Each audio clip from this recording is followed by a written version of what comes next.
hanya berbekal membaca doa, kawan Pak Imron melesat masuk ke rumah.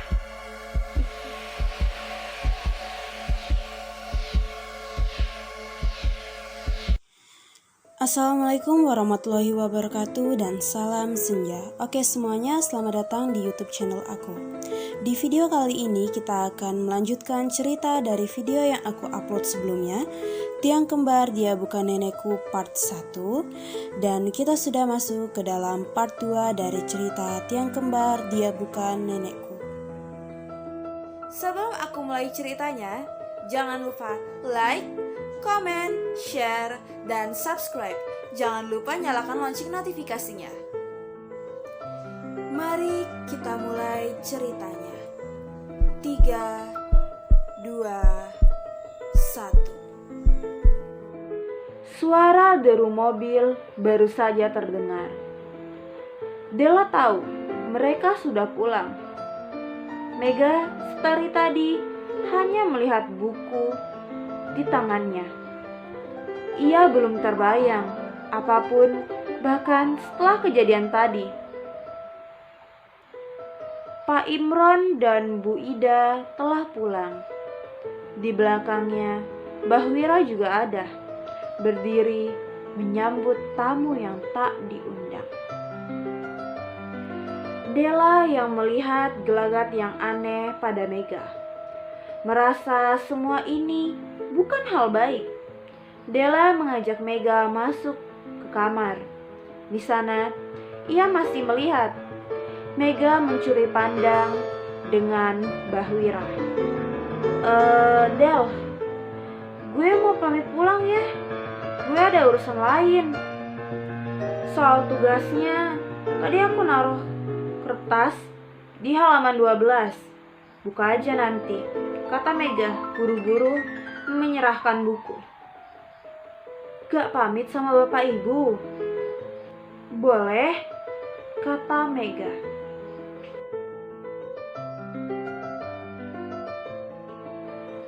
Suara motor Mega perlahan menghilang. Penasaran dengan ucapan Mega, Della membuka isi buku Mega. Di sana tertulis sebuah kalimat. Mbah Wira bukan nenekmu. Saat itu juga handphone berdering. Seseorang menelpon Della. Ketika melihat nama kontak pemanggil, Della pucat pasi melihat Mega memanggil. Diangkatnya telepon itu. Rupanya itu bukan Mega. Suara seorang lelaki dengan nafas terburu-buru. Mohon maaf, di kontak darurat ada nomor ini. Pemilik HP ini baru saja kecelakaan, menerabas pohon, dan saat ini sedang kritis. Della hanya tercekat beberapa detik, menelpon orang tua Mega, lalu bergegas keluar. Tepat setelah membuka pintu, Della terdiam menatap Mbah Wira tengah bersenandung tembang Jawa. Mbah Wira tersenyum memandangnya. Della berlari melewatinya. Della diberitahu kondisi Mega kritis. Malam itu, Della berniat untuk menghadapi ketakutannya. Meski diselimuti ketakutan, Della memberanikan diri masuk ke kamar Mbah Wira. Panjenengan sinten? Katanya lantang. Sudah tahu kamu, Nak? Siapa yang ngasih tahu? Temanmu. Bagaimana keadaannya? Sudah meninggal. Malam itu juga Della menceritakan semuanya ke Pak Imron dan Bu Ida. Di luar dugaan, mereka juga merasakan hal yang sama. Besok Bapak cari bantuan. Bapak punya kenalan yang bisa bantu. Pak Imron mengunci pintu kamar Mbah Wira saking takutnya. Setelah pintu dikunci, Mbah Wira tertawa sembari berujar dengan bahasa Jawa yang mengerikan seperti orang mengutuk. Malam itu juga, Pak Imron langsung menghubungi kenalannya. Sembari mereka bersama keluar dari rumah itu. Bingung, Pak Imron menunggu sampai ada mobil datang. Rupanya itu adalah teman kerja Pak Imron. Baru saja beliau turun dari mobil, beliau langsung istighfar. Astagfirullah, ada apa ini? Kenapa rumahmu banyak sekali demitnya? Pak Imron menceritakan semuanya. Mbah Wira, sejak kapan? Kenapa kamu gak ngasih tahu? Hanya berbekal membaca doa, kawan Pak Imron melesat masuk ke rumah.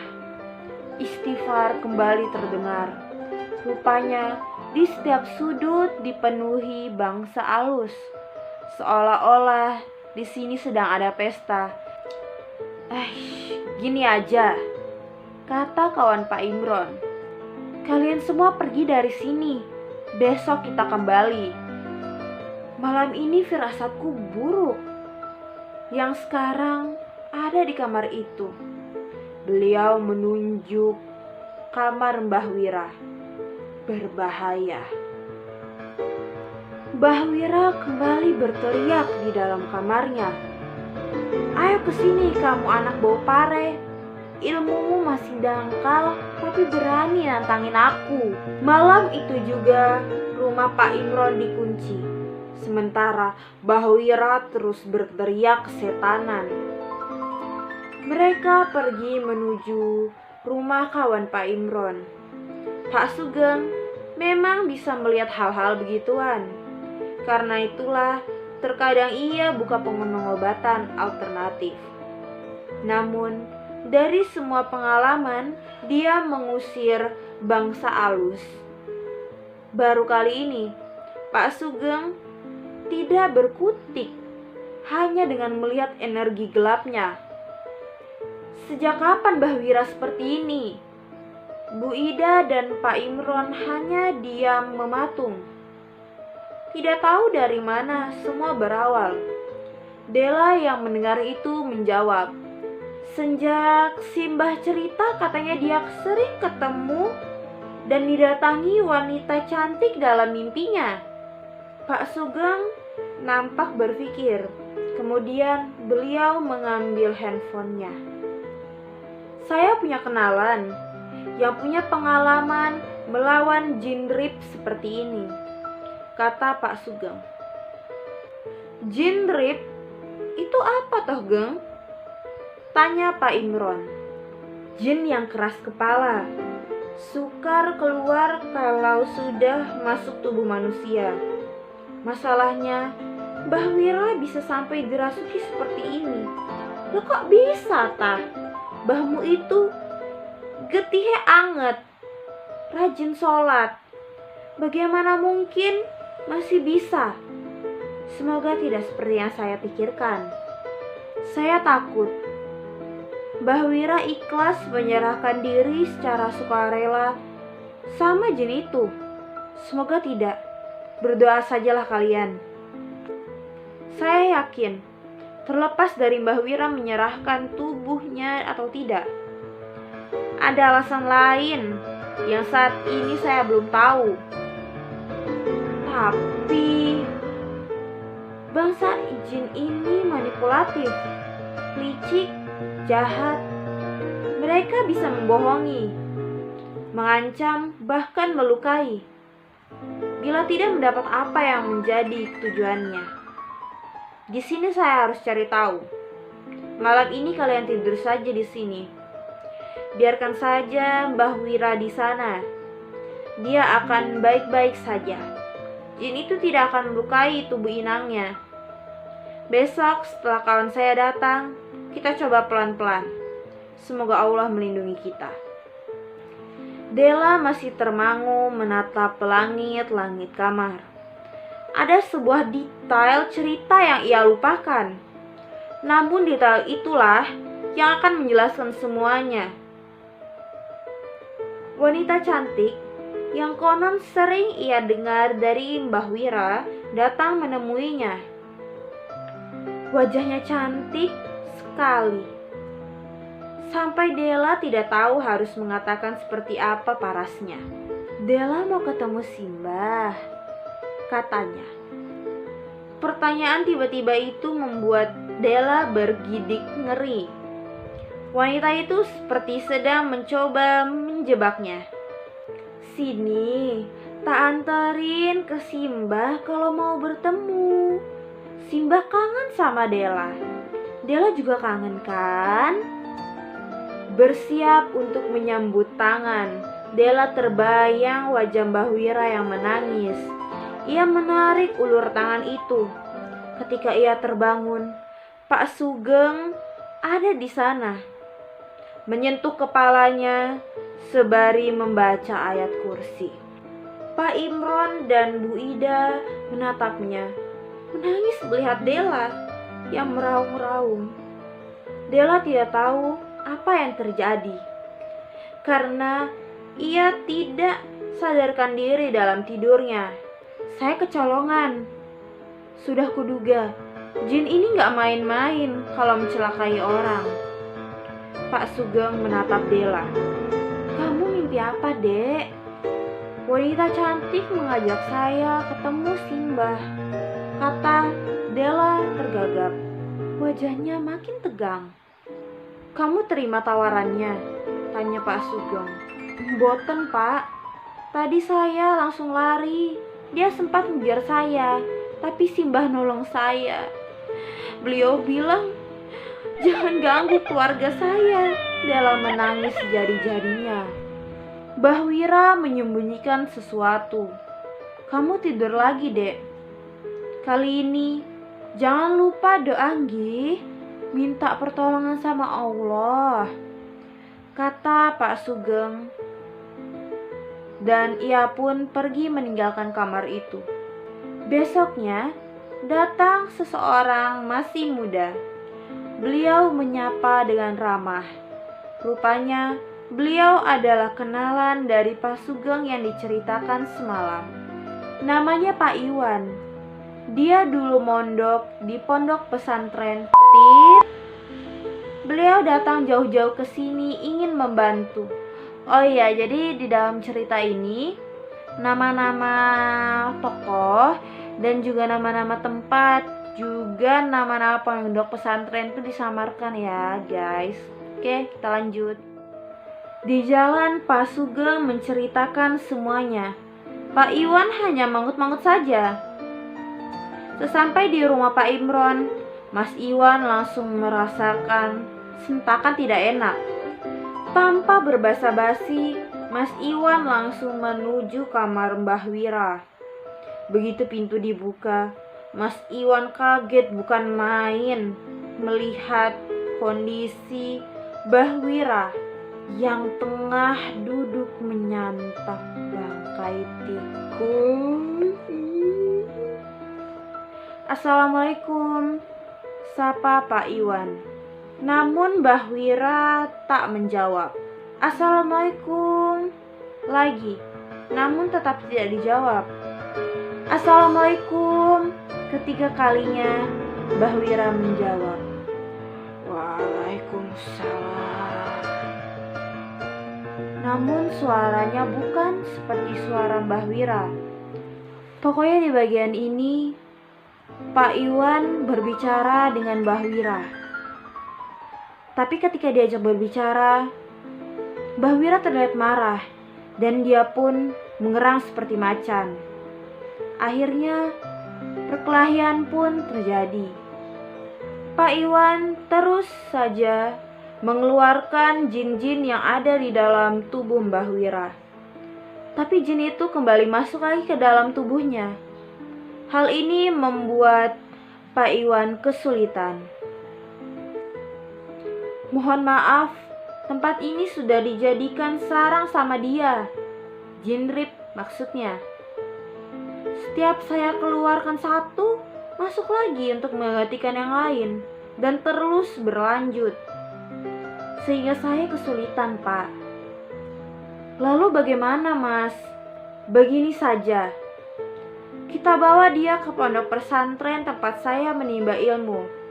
Insya Allah, banyak yang akan membantu. Pak Iwan mengajak Pak Sugeng dan Pak Imron masuk ke rumah. Di atas meja ada sebutir telur yang diletakkan di bawah ranjang. Begini Pak Imron, mohon maaf. Sejak awal saya curiga jin ini sudah menghasut Mbah Wira agar menyerahkan raganya secara pasrah. Bila telur ini menghitam dan bau busuk, maka Mbah Wira benar-benar yang menyerahkan tubuhnya. Sebaliknya, bila telur ini tampak normal, ada harapan bahwa jin ini memaksa Mbah Wira. Ketika telur diketuk dan dikeluarkan dari cangkangnya, semua yang ada di sana kompak menutup hidung. Bau busuk telur itu rupanya jauh lebih dari kata busuk. Bahkan cairan kental hitam menyelimutinya. Keluarga bapak yang membawa jin ini, sehingga ia terikat dengan semua kejadian ini, kata Mas Iwan tegang. Saya butuh sebuah mobil besar yang mampu memuat 12 orang santri pondok pesantren. Mereka yang akan membantu kita menghadapi petaka ketika kita di jalan. Pak Sugeng menatap Pak Imron. Sudah, sebaiknya kamu cari bus yang bisa disewa. Perjalanan ini akan sangat sulit, bahkan berbahaya untuk keluargamu, untuk kita semua. Malam itu juga, Della dan Bu Ida sudah berkumpul di rumahnya. Banyak warga yang penasaran. Desas-desus sudah menyebar. Tidak hanya keluarga mereka yang menjadi perbincangan. Namun, sedari tadi banyak anak-anak yang tidak dikenal memenuhi rumah. Mereka mengaji di depan rumah itu. Bus yang disewa Pak Imron sudah datang. Mas Iwan dan Pak Sugeng mengangkat tubuh Mbah Wira yang memberontak minta dilepaskan. Anak-anak itu rupanya para santri dari pondok pesantren Pak Iwan. Setelah Pak Iwan masuk ke bus, yang lain mengikuti, termasuk Pak Imron sekeluarga. Bus mulai meninggalkan rumah Pak Imron dan mereka pun berangkat ke pondok pesantren. Oke, ceritanya bersambung sampai di sini dulu. Nanti aku akan lanjutkan di part 3-nya. Terima kasih buat yang sudah nonton video aku.